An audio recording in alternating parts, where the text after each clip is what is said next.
Welcome back to Animal Crossing New Horizons. I'm dear darling, as you will see what's going on our lovely island of Fawnhallow today, where we'll be relaxing, as per usual. Late night episode, mainly because I was just a bit lazy, to be honest. I'm not exactly sure what I'm going to talk about today. There's not D&D. We had D&D yesterday, which I already mainly kind of spoke about. There wasn't like too much to speak about, and the other D&D session is tomorrow. I actually can't remember exactly where they are. No, I do remember where they are. So it's going to be interesting to see what comes of that session.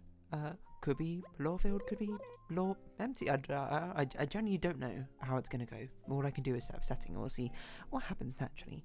But good evening, everyone. We're now in Fawnhallow. It's 11:42 PM on Thursday, April 10th, 2025. You know what I haven't spoke about for ages? Is the fact that, like, what song I've got stuck in my head. Right now it's a Project Sakai song. It's called Anti-You. It's from like 6 events ago or something. I'm not gonna lie. Hello, Vivian. Okay. Caesar Day. What we put our hands in brand new greeting. I don't even know what brand new greeting. Let's try a new one. I was gonna do a quote from Anti-You, but I can't really remember the lyrics. It goes like, Anti-You.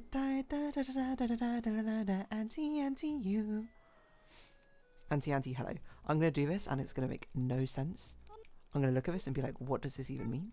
But that's kind of a joy of it. Anti, hello. No, anti, hi. Oh, 0. Oh my gosh. I will say, keyboards with a controller.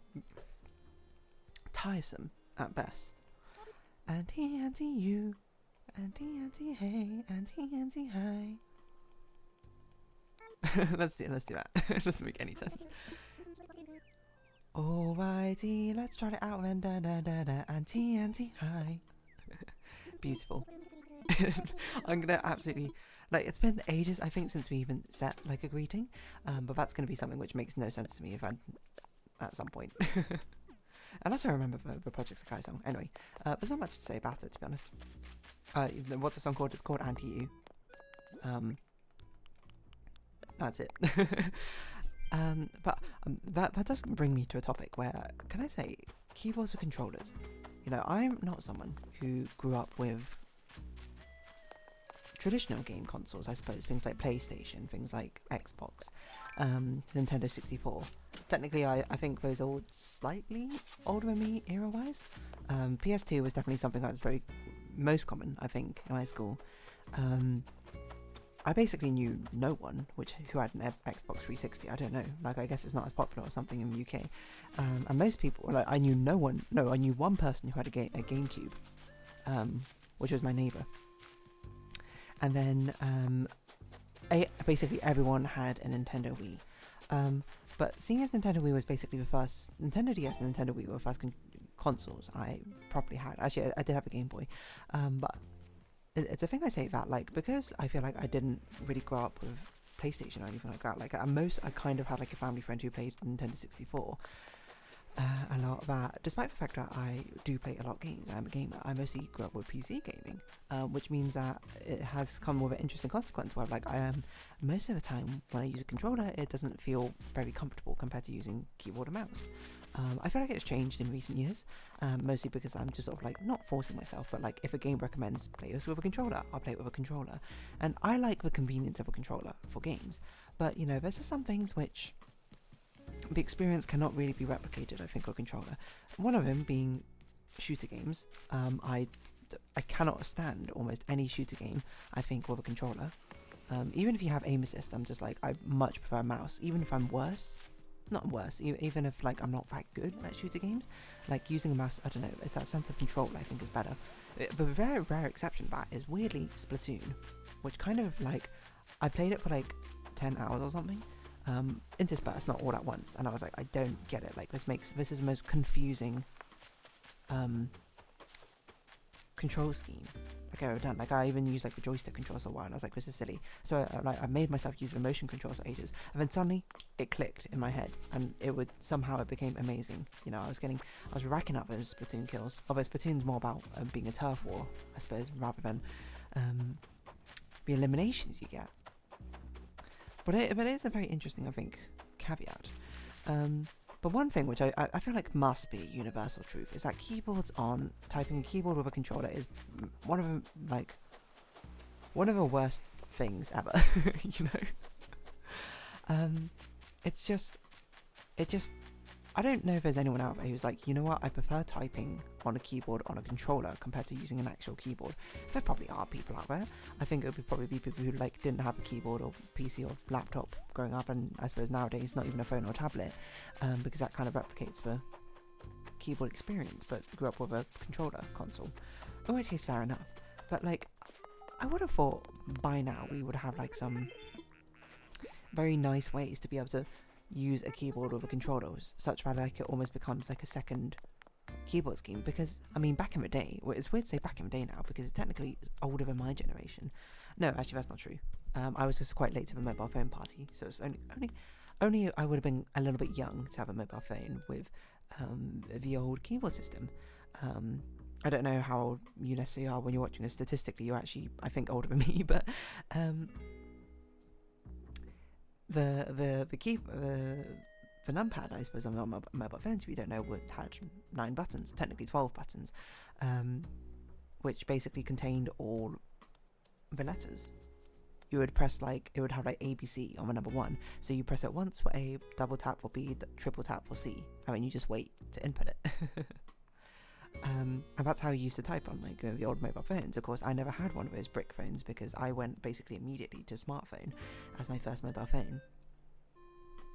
But it's a very common thing, especially if you ask anyone. I feel like I was late to the mobile phone party, and I was also sort of on the cusp of people transitioning to smartphones. So statistically, if you ask anyone older than me, they will know about using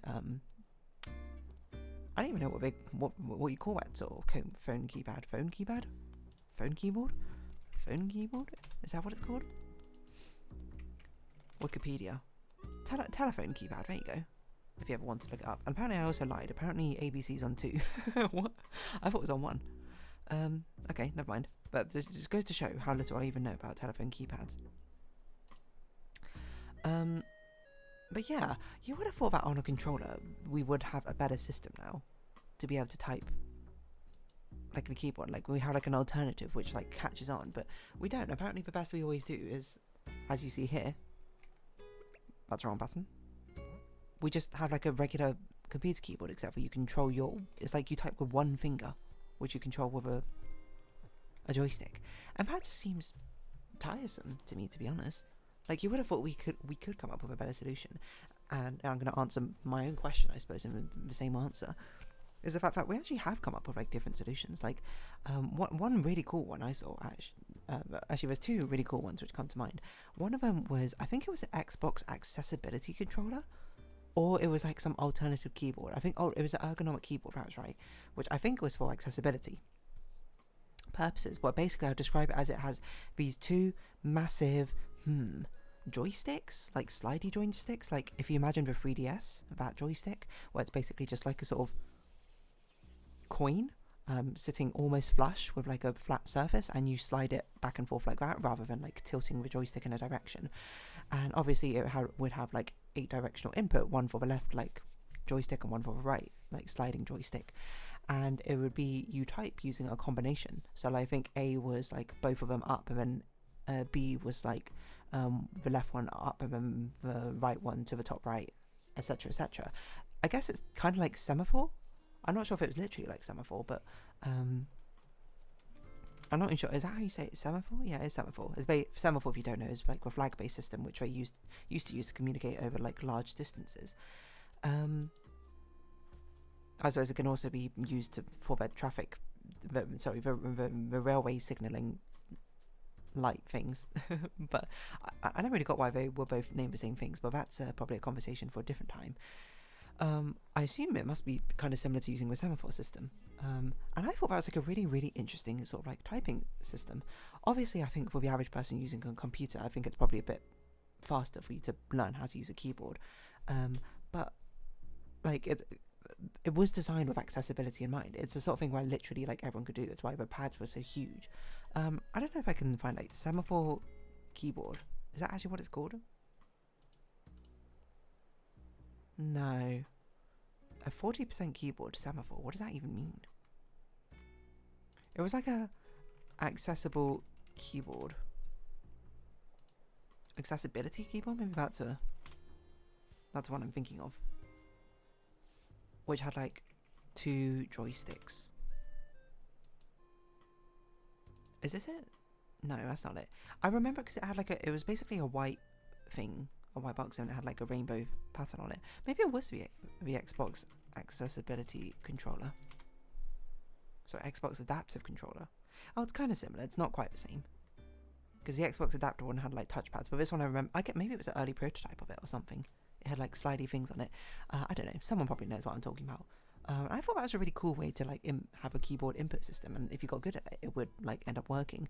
I mean, it makes me think of the same way that a Japanese keyboard input system, at least the one I use, uses the Japanese characters. It's separated by consonant, and then you click on the consonant and then you swipe in a direction to input the vowel that you want.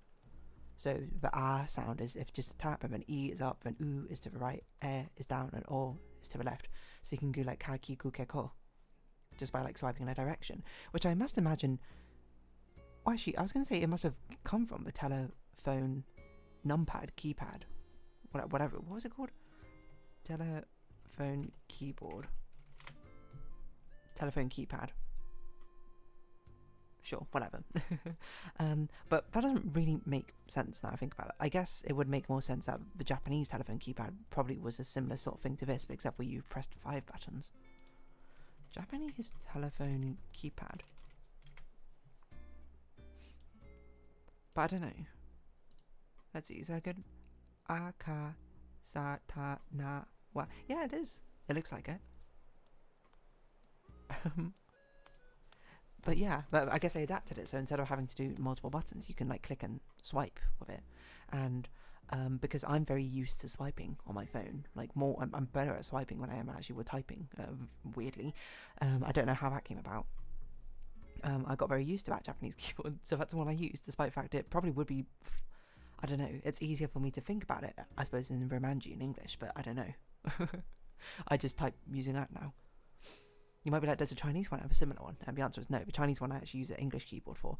I do sometimes try and use the writing one to like write out characters, but I'm going to be honest, it's like way faster just to type using the English characters. But yeah, like things like that, I'm like, I'm surprised there's not a developed way to be able to use a controller as opposed to actually type on a keypad more sort of like seamlessly. Because you see ones which are not just like this, but you have, instead of a cursor which goes over each of the buttons, you have like a floating cursor which you can sort of drag about to the place you want. And that brings me on to the other keypad I saw, which is really, really cool. It was a Steam controller keypad. Rest in peace, Steam controllers, the fact that they don't make them anymore. But it has 2 touchpads on it. And what it does is when you use it, it basically splits this keyboard in front of you in half, and it has 2 floating cursors, one over the left side, one over the right side, and you can use that and then press the left trigger, right trigger to actually type with it.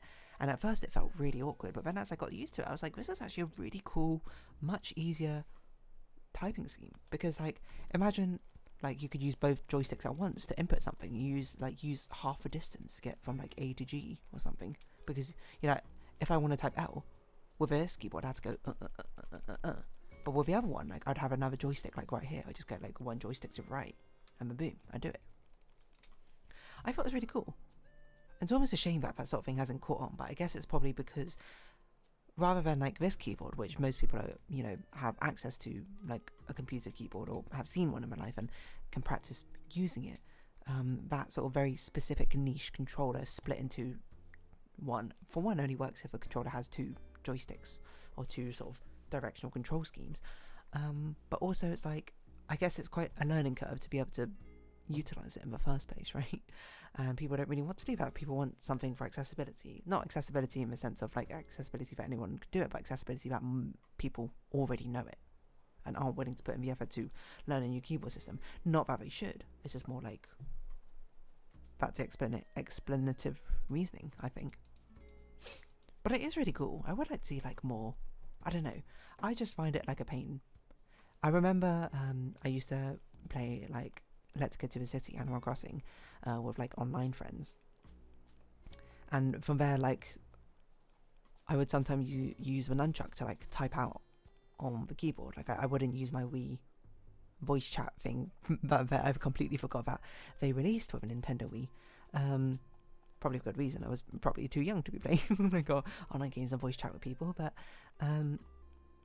yeah, you could actually use a Nintendo Wii remote to like point at the screen and type on the keyboard, which, you know, is much fairer, I think. I don't know, I just feel like this is a problem which doesn't need solving, but I would like it to be solved. I want developers to put in an option only for me to have had the dual joystick keyboard in the niche situation where it's a console and I'm using a controller and I need to type something in. Which would not make sense because most of the time I would just like I would be playing on my PC, so I'd just like lean over and use my keyboard to type it out. But still, it's for real a problem that doesn't need solving, but darn if we didn't solve it. I don't know, like when I saw the, like, hold on, maybe you see it, Steam controller keyboard if you Google it. I just thought it was cool. Okay, this is not what I thought was cool. See, this is the BlackBerry solution where they just put the entire keyboard onto a controller. That's not what I wanted.